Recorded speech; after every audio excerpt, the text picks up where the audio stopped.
Hey everyone, Lex here again. I know it's been a while, but today I want to present you a fun take on a shield wall build I've been playing around with in 0.5, which I'm calling the Winter Warbringer. A lot of you know me from my Avatar Firesmith of Katava build, so it's kind of funny that I've made a shield wall build of the opposite element here, but it differs in that we're focusing a bit more on cranking up the hit damage through buffs and debuffs when it comes to our clearing and bossing, rather than inflicting hardcore damage over time via ignites. And we get a pseudo defensive layer similar to my Nightfall build through freezing mobs and all these synergies that unlocks. And I say it's a defensive layer because, you know, you see a scary rare and you freeze it in one shield wall, what's it gonna do? Anyways, that's enough of an intro. Let's get into how the build works. This is another budget build that does not cost thousands of divines, and we'll go over how the build plays, its strengths and weaknesses, bossing, briefly go over leveling, etc. All that stuff before getting more specific with the skill gems and the passive skill tree. Oh, and I'll also be offering a bunch of alternatives to some of this stuff, as there is a lot of room for personal preference and upgrades, etc. So let's get into it. Alright guys, so how does this play? Big surprise, we're clearing with Old Reliable Shield Wall and Fortifying Cry, but since we're using the Vestige of Darkness Tenebrous Crown from the Buildup, all of our physical hit damage contributes to chill magnitude and freeze buildup, which basically started the whole idea for this build. I thought it'd be really interesting to see if we could freeze and shatter targets consistently to take advantage of Herald of Ice. And sure enough, you can. With Shield Wall hitting as hard as it does, you basically instant freeze all targets and shatter them in the same hit.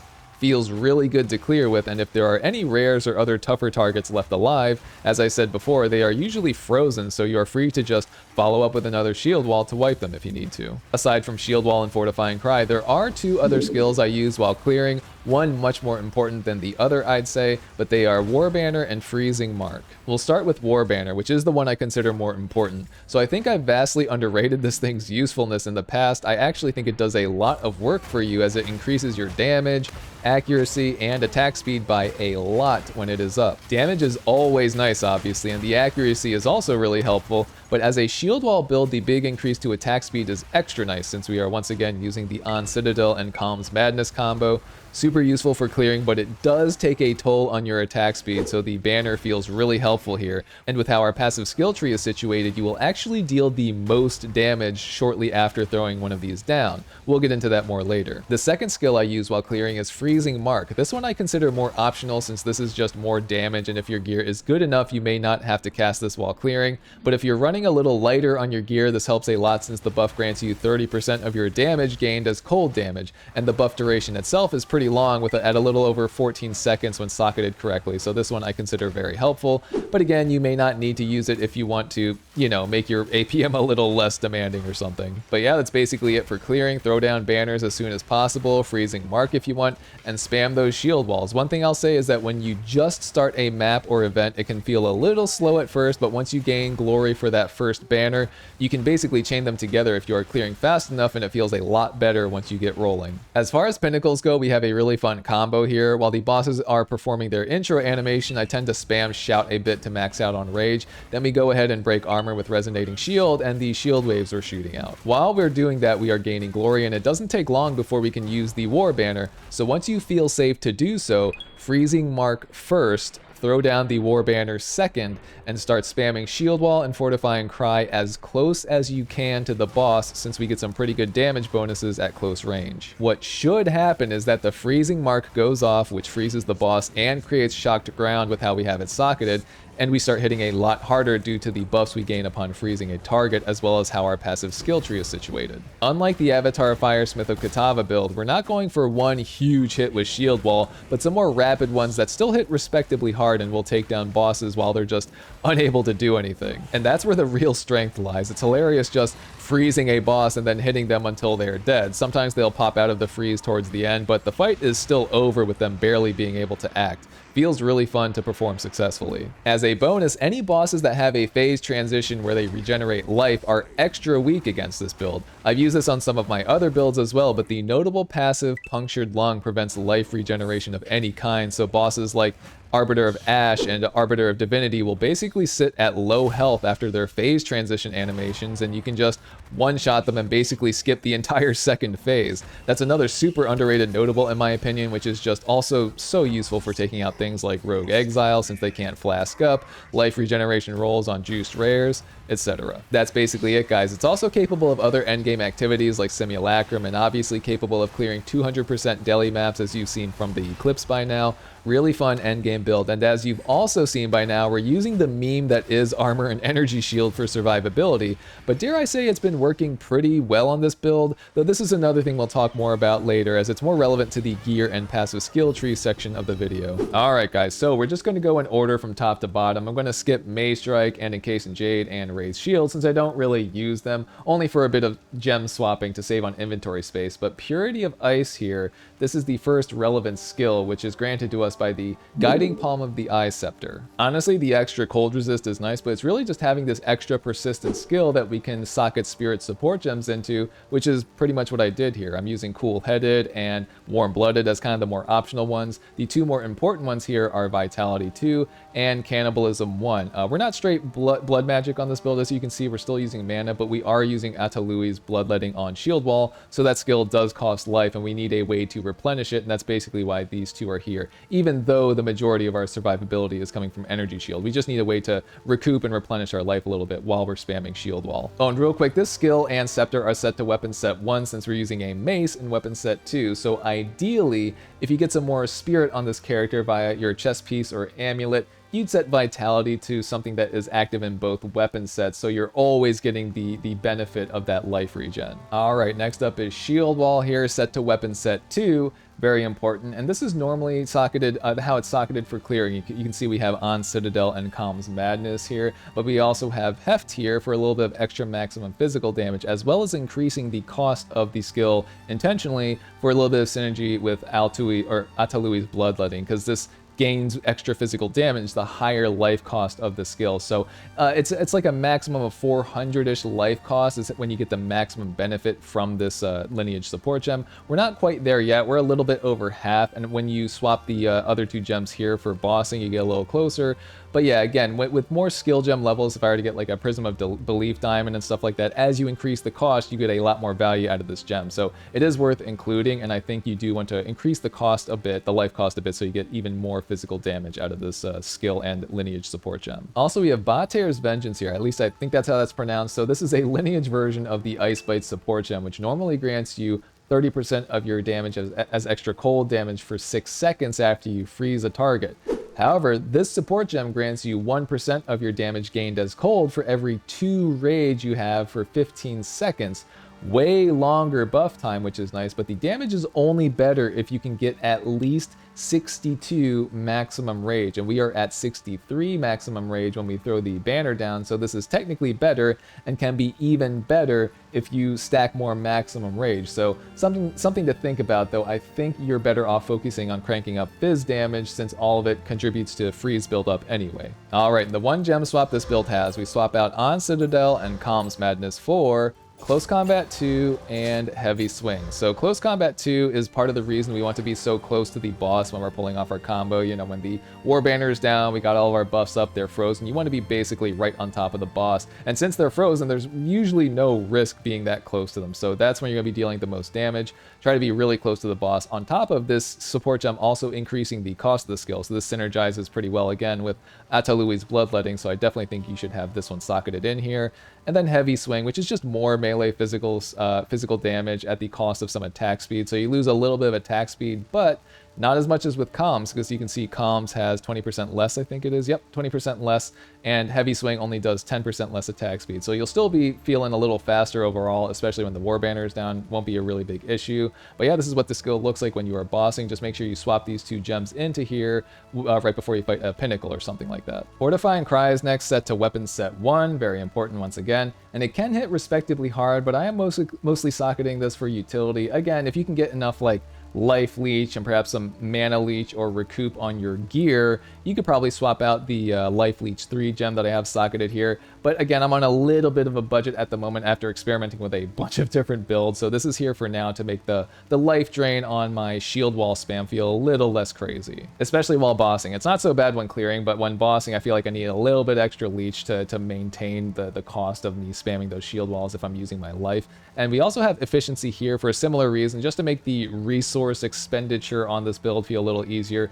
Again, if you're able to solve your mana issues and solve your life regen issues through other means, you should swap these out just for more damage. Right now it's got heft and heavy swing, but you could swap these two out for like magnified area, maybe more AoE. Something just to crank up the damage, because you are getting more damage out of Fortifying Cry every time you detonate a shield wall with it. Oh, and lastly, Raging Cry. So this just lets us max out our rage anytime you want with this build. You just spam shout a bunch of times before a boss or just in between clearing or something like that, and you're good. You can just maintain your high rage, your maximum rage, and yeah, I just love that utility here. Next up is Warbanner, set to weapon set 1, and again, I think I've underrated this one because I've really been digging it. I've socketed this with Refraction 3 here, which is very important because we get a lot of extra value from the cold damage gain that we get from all those various sources, and this reduces enemy resistances by inflicting an exposure that's based on your armor rating. So the higher your armor rating, the more potent the elemental exposure it inflicts, which will potentially bring enemy resistances into the negatives, which will just result in more cold damage taken the higher your armor. But then next we have Duresso's Passion, which lets us throw these Warbanners down way more frequently since they cost half as much glory to use. Then we have Prolonged Duration 2, which is obvious, it makes the Warbanners last a bit longer. Magnified Area 2, another pretty obvious one. This will make the buff and debuff AoE of the Warbanner much larger, so you definitely want this one here. And then the fifth one is like a flex slot. I threw in Strong-Hearted here for a 50% less shock duration, but again, we have all this extra spirit in weapon set 1, so this is kind of a flex slot. You can throw in whatever spirit gem you want here. But yeah, that's what Warbanner is looking like. And then we have Resonating Shield here, set to weapon set 1. It's here for the rage generation and also the Uruk Smelting debuff. I mean, it's 5% increased fizz damage, and if you really wanted, you can socket Mace Strike with Exploit Weakness or something to just fully break armor on a target and remove it over and over again with Mace Strike to get that debuff all the way up to 20%. But that's a lot of time these days, and I want less setup before nuking bosses, so I don't really do that on this. I just take the 5% and roll with it. But yeah, we have this, the Rage Gen, we have some extra mobility here. Then we have these two pretty important lineage support gems that help support our other skills and make them do more damage. So both of these lineage support gems actually result in your targets taking more damage from you, just in different ways, and we'll start with Stern's Mountain first. So basically, this will increase the damage that your other non-raised shield skills deal if you've blocked with the supported skill recently. So if you've blocked with Resonating Shield in the last 4 seconds, this will make any other non-raised shield skill deal 20% more damage. So it's pretty useful, and just while you're clearing, just throw a couple Resonating Shields out there if you feel like you need a little bit of extra damage. And on bosses, I mean, you don't really need to set this up and get that 20% more damage, but if it does happen, if you happen to block an attack while you're doing your setup or something, feels kind of nice, but I would say it's not a requirement. This is just really useful overall though, so I'm going to keep it here. And then Stern's Ferocity applies Crush to targets for 8 seconds when you hit things with the supported skill. Again, I think this is mostly useful for bossing because it lowers their physical damage resistance by 15%, but it says explicitly that it can result in negative physical damage resistance. Here, let's just highlight the Crush tooltip. There you go. So it results in negative physical damage resistance and therefore more physical damage taken. I'm not sure how this interacts with armor break and negative armor though, to be honest, but if this is working as intended, it should grant you a significant damage boost after, tapping targets with Resonating Shield. All right, last of the active skills, sort of. This is Freezing Mark, and it is set to weapon set 1, and it is very important for bossing, less so for clearing. As I said, it's optimal to just throw this out randomly if you want the extra 30% of damage gained as cold buff. But yeah, against bosses, you throw this up once you have max rage and have fully broken the boss's armor into the negatives, and then you spam Shield Wall until they are frozen. This thing is super useful because it allows your skills to cause 54% more freeze buildup, as well as freezing them when they are primed for freeze. And I'm pretty sure this is a little earlier than it is normally, because if it works anything like prime for stun, it will just freeze them when they're within a certain threshold. But yeah, once again, the target is frozen and you get a damage buff and a few different benefits from these supports here. First and most importantly is Charged Mark. This will create shocked ground around the target when they become frozen and just applies the shocked ailment immediately once that is created. And since they are frozen, they can't really avoid the shocked ground. They just kind of have to sit there still and take it. So they just take a bunch of increased damage. I think it's around 31 or 33% increased damage once it appears with how we're currently spec'd. And yeah, I mean, it's a big part of letting us hit so hard when the boss is frozen. And that's really the main one. The rest are a little less important. You know, we have prolonged duration for longer buff and mark duration. We have rapid casting for the faster animation, and cold mastery for an extra level in the skill, though I'm not really sure if this is worth it. I don't see a lot of differences or changes in the tooltip, so honestly I might swap this one out. And then lastly we have Mark of Siphoning, just for a little extra life and mana leech as we're hitting bosses and other targets. Alright, persistent skills. We got Scavenge Plating first, and this is active in both weapon sets. And you will basically have this buff active all the time since we are Warbringer and we get a little bit of extra thorns, but really it's that 40% more armor buff at maximum stacks that we're interested in. And this is again socketed with prolonged duration. We always want the longer buff times on things that we can socket this into. We have physical mastery, which gives us +1 of the supported skill. Again, this doesn't give you more armor per stack or anything. This is just, I think, for maybe more duration and a little bit of thorns damage or something like that. This is totally optional. You don't really need this. And then clarity 2, again, just to solve a little bit of our mana issues. I don't really have too much anymore, and though I do need this gem socketed, or else I feel like I use mana a little too quickly. So that's what the sockets are for Scavenge Plating. And a quick note, what's nice about Scavenge Plating also is that it'll help with the Warbanner refraction debuff, since that scales with your armor. Again, with more armor, the harder that cold damage stuff is going to hit, because your exposure is going to, or the exposure that's inflicted by Warbanner is going to be a lot higher. So there's some nice synergy there. And then we have Herald of Ice set to weapon set 2, basically just socketed in a way to help it chain through the classic armor explosion tech, except we save a socket since all of our skills armor break as a Warbringer, and we don't need to dedicate a support gem socket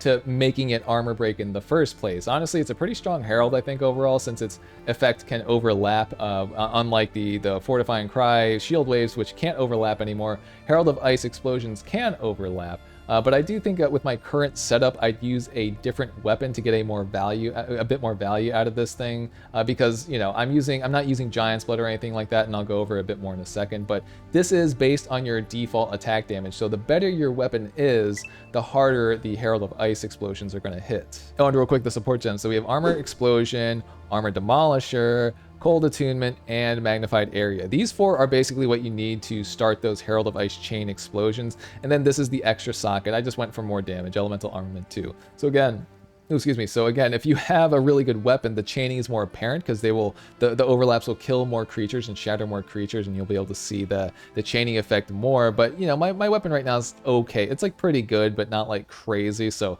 if I had a crazier weapon, Herald of Ice would do a lot more work, though currently it's doing just a pretty good amount of work. You know, it's like good, but not crazy. And then we have Berserk here, which is also set to weapon set 2, just so we get more value out of Rage, and which is just more damage. It's as simple as that. And lastly, we have Convalescence, which is set to both weapon sets. It has to be set to both weapon sets in order to work, but this is a pure survivability skill here, and it's socketed with cooldown recovery, second wind 3, and prolonged duration 2. So what does this do? You can see from the tooltip you can instantly start recharging your energy shield, and that recharge cannot be interrupted by damage. It feels really good for like a slightly tense situation. Basically, if you notice that your energy shield is getting low or is low, you should pop this. It doesn't happen too often if you are clearing efficiently, but this is a nice thing to pop if you are low on energy shield or something. You want to replenish it to feel a bit safer while clearing. And socketed with second wind 3, it actually heals a substantial amount of life too. Just be aware that you actually cannot use this skill unless you are missing energy shield. So if you find yourself in a situation where your life is at 2% and your energy shield is full, you cannot pop this to save yourself. You have to be missing energy shield to use it, so that's very important to keep in mind. Also, I realize there's a bit of anti-synergy with cooldown recovery 2 here, since you heal more life if you have a longer cooldown period with the second wind 3 gem and the skill. But what can I say? It's already healing 38% of my life when I use it, and I'd rather have more frequent uses of it than having it heal 50% of my life. Honestly, this is kind of a judgment call. Maybe you find that you want the larger life heal, you value that more, in which case you should remove cooldown recovery too. That's about it for the skill and support gems, guys. Again, as another reminder, Mobalytics links below if you want to refer to them and just see, glance at their setup, especially with the weapon sets and all that stuff. But for now, let's move on to the passive skill tree. All right, guys, let's start with the mouse over as always. Though real quick, I will say that I am happy with how this build is set up since we are trying out Armor and Energy Shield, as you can see. But to be honest, I do think that if you have the currency to do so, you should probably shove some points a little further south on the tree and go straight like life and armor stacking with a little bit of leech to make it more efficient. I think armor and energy shield still leaves a lot to be desired as far as defenses go, but I wanted to see if I could make it work in some of the juicier endgame activities, and it does. The biggest benefit to that is that most of the armor and energy shield pieces are pretty cheap compared to the straight armor and life stacking pieces that you'd want. So I think you'd save a lot of money, but I think you'd get more survivability and ultimately more damage if you went pure armor and life stacking and traveled towards the bottom of the passive skill tree, and we'll talk about why in a bit. But aside from that, let's talk about the ascendancy first. Pretty obvious stuff here. First and foremost, you want to get Warcaller's Bellow, super strong effect that removes any cooldown worries from your war cries and lets you explode corpses for 25% of their life as fizz damage, which is a lot more than most corpse explosion type skills. They usually start at much lower base damage, so this is honestly a really strong clearing effect to use both while leveling and in the end game. Though truth be told, we're not using that part a ton since we're shattering everything and there are no corpses left behind. We're mostly in it for the cooldown removal at this point. Then we go up to Anvil's Weight, which is a really nice, basically quality of life ascendancy node that lets all of your hits break armor. So you basically don't have to worry or think about maintaining armor break debuffs. They'll just always be up as you are clearing and dealing damage, essentially. Then we path up to Imploding Impacts, which lets you break armor below 0 on top of letting fully broken armor apply its effect to all hits instead of just physical damage. So cold, fire, chaos, etc. all hit damage with those elements and otherwise will benefit from the armor break debuff. Truth be told, I think that I notice a bit of a benefit from this, but honestly, I feel like negative armor doesn't add a whole lot, or at least it's hard for me to notice. And I just hope that this skill is functioning as intended, because I'm not even sure that's actually applying to the cold damage like it should be. Again, this is out without me looking at the numbers thoroughly, but again, just by feel, I think this node should feel stronger than it currently does. There's not really a better option here for this build in my opinion, unless you want totems or turtle charm or something, but just going with this for now, because on paper it should be very good for the build. And then we have Jade Heritage. As I mentioned earlier, honestly, I never use this active ability. I just love the flat 10% additional fizz damage reduction. Feels good enough just as that, honestly, though you do get a bigger benefit from the active if you have more life, since the guard that this ability grants you is based on your life total, which is another argument for the armor and life stacking route for this build, perhaps. But yeah, that's it for the ascendancy. The tree itself is pretty interesting. Weapon set 2 points are going to be geared towards damage and skill speed for the most part, and weapon set 1 points are going to be focused on war cries and banner buffing for the most part. So first we path down this way and we grab this branch here set to weapon set 2, which is our shield wall set, and it's all just skill speed stuff to make it, throwing those shield walls down a little faster. Then we path down here to grab all this war cry stuff with weapon set 1. Again, I'm not super interested in cranking up damage with fortifying cry at this moment. I really just want it for the utility. So a lot of the points that I shove towards war cries and weapon set 1 is just mostly going to be geared towards, if I can increase the area of effect on this one, or increasing the war cry speed on another. War cry cooldown recovery is obviously useless to us since they have no cooldown anyway, but I'm mostly looking for speed and AoE when I put these points here. Then we path down this way and we grab this jewel socket here. We'll go over the jewels in more detail in a bit. Then we path up this way for resolute technique. Since we're not going Nebulok and we're not critting, it just makes sense to grab this to double our accuracy rating so we don't have to, you know, shove as much itemization towards accuracy. And the reason I decided not to pursue Nebulock, other than challenging myself to not rely on that weapons and its effect for everything, is we are Armor and Energy Shield, and Nebulock actually has a really bad anti-synergy with Energy Shield, at least if you're relying on recharging it, because the effect that Nebulock has when you have endurance charges is that it will drain it'll just deal damage to you based on the number of endurance charges that you have. And if you're in the middle of recharging your Energy Shield and you want to throw down a quick shield wall, it actually stops the Energy Shield recharge in its tracks, since you take a little bit of damage from your endurance charges. Even if you swap back to weapon set 1 pretty quickly, you take that little bit of damage and then you have to wait again for that recharge to start. So it's pretty bad anti-synergy with an Energy Shield build if you're relying on recharge. And then we have this interesting branch here. We have 10% melee damage, 10%, 10%, and then we have 20% melee damage against immobilized enemies. This is increased melee damage. 20% increase, and then 50% increased melee damage against immobilized enemies, and then 25% increased armor if you've hit an enemy with a melee attack recently, which will be up most of the time. So this is a really good branch here for this build, since this is essentially you're getting like 20% increased melee damage per point spent here, since the immobilization requirement for this damage is basically a non-factor. We're immobilizing and freezing enemies in one shield wall all the time, so these three are going to be active for you. All of this damage is going to be active for you pretty much all the time. And real quick, these are set to both weapon sets because we want that 25% increased armor to be active more often than not. If we're swapping between weapon set 1 and 2 all the time, this armor buff is not going to be active all that often, so we want to make sure that it is,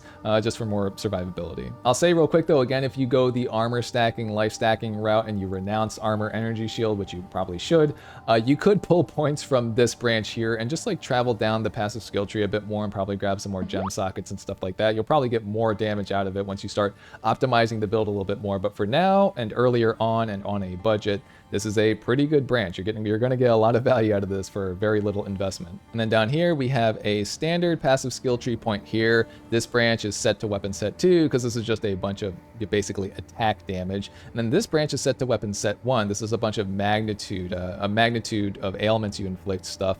And this is mostly for making the shock that we inflict with freezing mark a little bit stronger. So I think your standard shocked ground shock effect is going to be 20% increased damage, and we basically boosted up to 33% increased damage with this little branch here. And then we path to Punctured Lung over here. We get some, increased armor break nodes here. We get 30% increased effective fully broken armor, which is effectively just more damage, increased damage against enemies with fully broken armor, and then of course Punctured Lung, which you talked about. Fully armor broken targets will not regen life, which is just useful in so many ways. And again, it's like effective damage without actually inflicting it, since you are just preventing life from coming back when it normally would. So I honestly, again, I think it's just a super underrated node in my opinion, especially against Pinnacles that regenerate their, almost their entire health bar. You can just totally get rid of that entire phase and then that entire effect, so they just stay like one shot for their phase 2. All right, we're gonna go down this way first, but we have these nodes here, which is just gonna be some presence and attack damage, and then we have attack damage and glory generation all the way up to this notable, which is Thrill of the Fight. And as I said earlier, you deal the most damage right after throwing down war banners, and it's because of this notable. You get 60% increased attack damage right after you throw down a war banner, because it says up to 60% and it's per glory, but war banners cost enough glory to hit that maximum every time. So right after you throw a banner down, just try to shield wall as much as you can immediately, and you'll just get the most value out of this notable. And then we travel more down here. We have these Warcry speed, cooldown recoveries, whatever. But yeah, Warcry speed nodes leading up to this notable. More speed, cooldowns, whatever, once again, but we recover 2% of our maximum life and mana when we use that Warcry, which is kind of nice. I mean, it helps you replenish a little bit. I mean, you can spam it a bit and kind of like crank up like either your mana or your life, depending on what you're using to Warcry. But honestly, I'm in this branch mostly for the Warcry speed, to be honest. Now you have these armor nodes down here, which I'm currently pathing down towards this notable.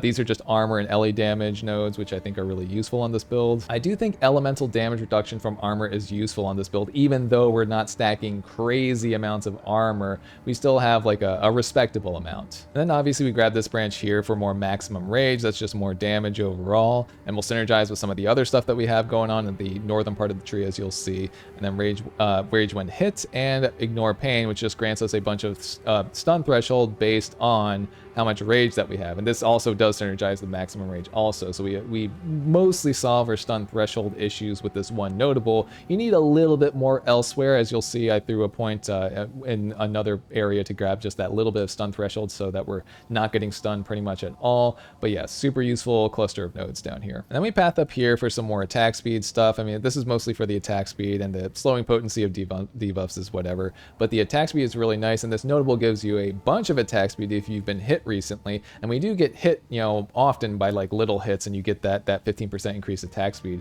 pretty often. I mean, if you're clearing really efficiently, it's kind of ironic, but you won't get hit that much and you kind of don't realize this benefit. But if you're really going into a juiced area, you will get hit and you will be attacking a lot faster. So I do think this is worth it overall, though sometimes if you're, you know, really good at clearing, you may not actually see the attack speed bonus all that often. And then down here, we have a bunch of weapon set 1 points for this banner stuff down here. We have increased glory generation, we have increased banner duration, we have this notable here, which is more area of effect, more duration for the banner. All of it's really useful, more area of effect here, but really in the middle we have glory generation here, but these aura magnitude nodes are really useful because they actually increase the effect of the banner. So it increases both the effect of the buffs it grants you and the exposure it inflicts. At least I'm pretty sure. I know that's being inflicted by a support gem, but I'm pretty sure that this might affect it.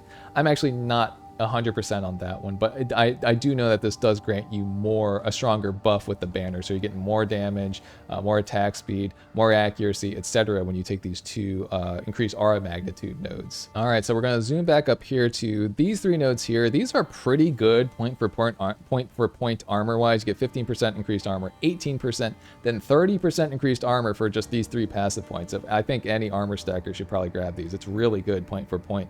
But then you get the extra effect here of 5% of physical damage prevented is recouped as life. I think it's a pretty good effect, and I think it honestly can even go off while you're blocking, since technically blocking can count as 100% physical damage prevention. I'm pretty sure. I think that's what I was seeing, that it was going off when I was blocking. I need to test that a bit more, but either way, it is helpful to help replenish the life that we spend while shield walling, so I dig it. It's here to stay, and it's honestly a good use of these 3 points again for defenses in general. And then we path up to this notable with weapon set 1 points. This is Roaring Cries, which grants our War Cries a minimum of 10 power, and this is the reason that socketing Fortifying Cry with Raging Cry and just spamming it before a boss is even targetable works in maxing out our rage, since the rage that you gain from that support gem is based on the power of enemies that you hit. So even though there are no enemies around, you still get a minimum of 10 power, and you can spam Fortifying Cry to just fill out your rage bar before the fight even starts. So it feels really useful, and I guess it's technically a really nice quality of life node. Then we have a pure damage node here that we're pathing to with weapon set 2 points, and it is called the Greatest Defense. I genuinely think every shield warrior should grab this node in some way, because even on my like 1.8k armor rating shield, this is granting me somewhere between, I think it's around 96% increased damage in one notable, not considering even the ones that lead up to it. So yeah, just get this every time if you are a shield build. And then we path up this way for the jewel socket again, and we grab this little branch here set to both weapon sets for more AoE and more AoE as we kill things, really useful. And then we have melee damage down here with targets that are close range, and this is once again why you want to be right on top of bosses when you're pulling off your damage combos. And then we have this little branch here, which is a bunch of freeze buildup and freeze threshold, but it's really for the freeze buildup.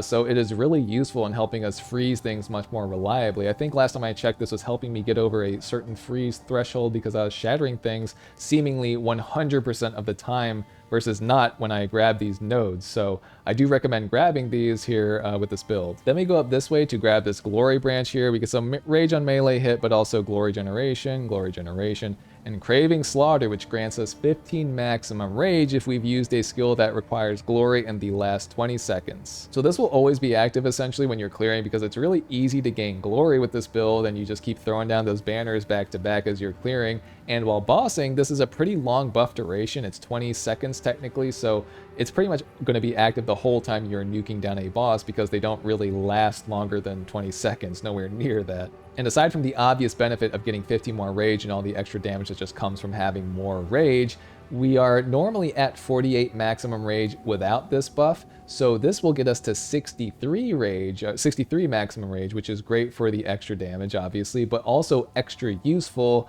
when paired with another one of our notables, as you'll see in a second. And now we get into the armor and energy shield stuff. So that's what these nodes are basically for: pure survivability, just armor and energy shield. This notable, you get more value out of the like chonkier your body armor is. If you have a high armor and ES body armor, you're going to get a lot more value out of this one.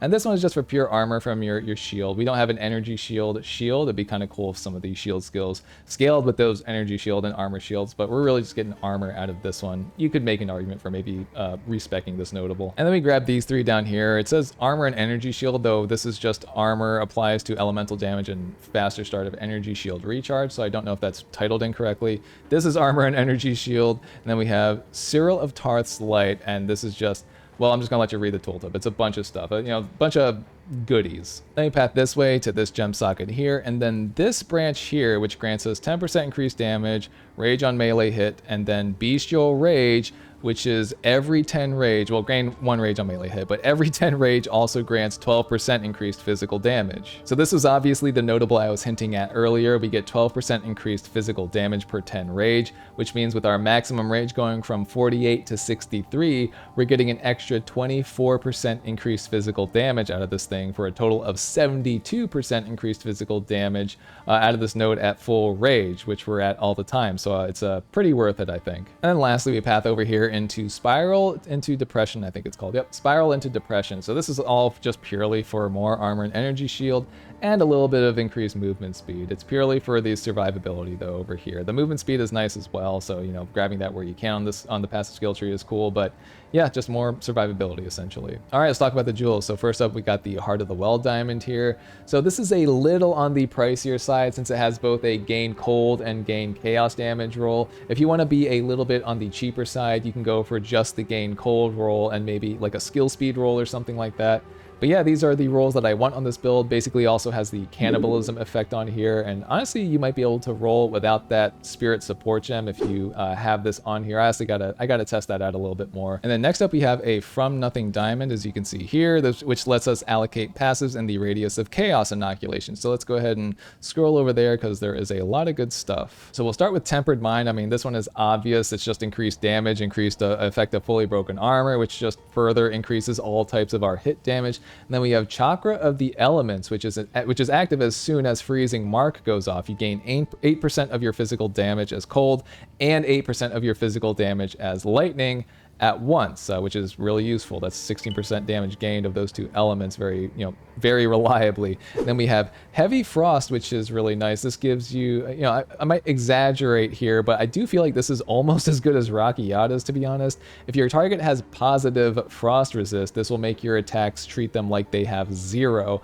But if they have negative frost resist, you'll still be able to realize the benefit of that negative resistance. So you'll still get the extra damage out of the negative resistance there. So I really like this node because it basically solves all your frost resistance issues without having a downside. And then Thin Ice is also within this radius. It's very obviously just 50% more damage against frozen enemies. You could probably make this a weapon set 2 point, honestly, here, just like Pure Chaos, which lets us gain chaos, or 11% of our damage as chaos damage, which is really nice. All right, let's zoom back over here for the Megalo. What do we got here? Here it is. So with the Megalomaniac Diamond, we're allocating Glazed Flesh and Spiked Shield. So from what I remember, this combo is actually pretty cheap, but the Spiked Shield allocation is the more important one here. It's basically like the Greatest Defense, but at half of value, which is still a pretty good chunk of damage though. You're getting like 48% increased physical damage here with how my build is situated currently, and being able to recoup 3% of all damage as both life and energy shield from Glazed Flesh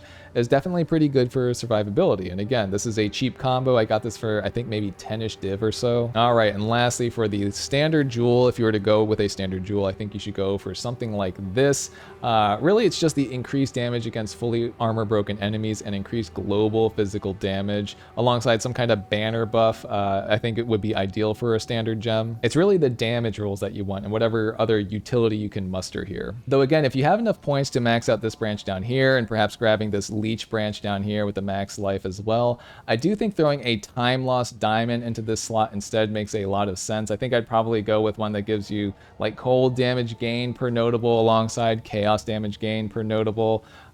Those are really, they're quite up there in price, but I do think that would probably give you like a big damage boost down here. And if you grab like a Prism of Belief Diamond at +2 to +3 to Shield Wall, also kind of pricey at times, but you can throw that in here as well if you want. I think those would both result in a bigger damage boost than a standard Ruby. So yeah, just some considerations there. And that's basically the skill tree, guys. Again, this has been serving me pretty well so far, but if I had more currency, I'd probably go hardcore armor and life stacking, and more armor applies to elemental damage rolls, and spend most of my points like more down here instead of traveling all the way up here into like spiral into depression. You'd also be able to strength stack a little easier, being able to grab some of those strength notables around here. You can armor stack by putting some of the, forking some of those points over to the really useful armor cluster here. Probably grab Giant's Blood since you're strength stacking easier and get more value out of a Herald of Ice, etc. And without the worry of energy shield, you could just go Nebulock and grab the crit damage bonus nodes with weapon set 2 if you wanted as well. I do think you still want to travel pretty much all the way up here for the AoE. Here, let me just readjust. At the AoE and freeze build-up branch here, I do think these are still pretty useful for the build no matter what, but anything beyond this point, you could probably redistribute elsewhere if you're like an armor and life stacker, and again along with this branch here. So there's a lot of room for flexibility here. It's just as long as you are freezing targets consistently with shield wall and dealing enough damage, that's really like the two main things that you want to be looking for. And then you'd be able to grab momentum and stuff like that. So I do think there'd probably be a stronger version of the build if you went like life stacking and armor and spent a little bit more time in the southern part of the tree, but that's enough about that. Let's talk about the gear. All right, let's start with the mouse over again. This is what I've been rolling with. I think that armor applies to elemental damage is very important, even though we're not pure armor stacking. It felt like my energy shield was getting eaten up by elemental damage really quickly before doing so, and now I feel honestly pretty tanky, all things considered, though big physical hits are still a concern, so some room for improvement there. But yeah, I'll be going over the important pieces here, suggesting some alternatives you may want to play around with, and other considerations. Let's start with the piece that inspired this version of a shield wall build, Vestige of Darkness. This actually doesn't have terrible armor rating and energy shield for a unique, but yeah, we've gone over this already. This is what lets us build up freeze and chill with physical damage hits. It's a really fun interaction, and it lets us freeze bosses really quickly and most other stuff instantly. A couple of other things: enemies in your presence are blinded, which is alright, gives afflicted targets less accuracy and less evasion rating, and the Bodoc haunts your presence. This is an interesting one. I don't think it does a ton of damage, but sometimes it kind of does, and sometimes it doesn't show up that often, and sometimes it just rapidly attacks a bunch of mobs. It seems super inconsistent, but I kind of like the effect for the flavor, if nothing else, honestly. And I mean, it can set off your Herald of Ice chains, and it gives you like freezing mark credit, so you get that buff if it happens to freeze the target that you marked, etc. So honestly, it's a slight benefit, I'd say, though. Keep in mind it can detonate your shield walls unexpectedly, so just be aware of that. It's kind of funny when it does. Oh, and for the sockets, I do think you should dedicate one to Zamoto's Soul Core of Ferocity for the +4 maximum rage. This gets us from 59 rage to 63 with this current setup, which, as you recall from the passive skill tree, every 10 rage we get is 12% increased physical damage, so that 4 helps us cross that threshold into an extra 12%, so totally worth it. And for the other one, I just have a Bear Idol here for extra AoE, but that's basically dealer's choice here, whatever you want. The shield's next. I'm not going to spend a ton of time here as it's very obvious. You just want to shoot for the highest armor value that you can afford, on top of having an armor applies to elemental damage roll, and as well as a additional physical damage reduction roll, and those are the main three. That's pretty much it. Even as simple as that, though, these can run a little bit higher in price, but it is important to have a high armor shield for your damage. Oh, and obviously just perfect iron runes for sockets, just to crank up that armor value even higher. We have the amulet here, pretty important to get the +3 melee skills roll, increased armor, some kind of energy shield roll, whether it's like max energy shield or increased energy shield. I'm actually not sure which one is better, but some kind of energy shield roll here I think is good.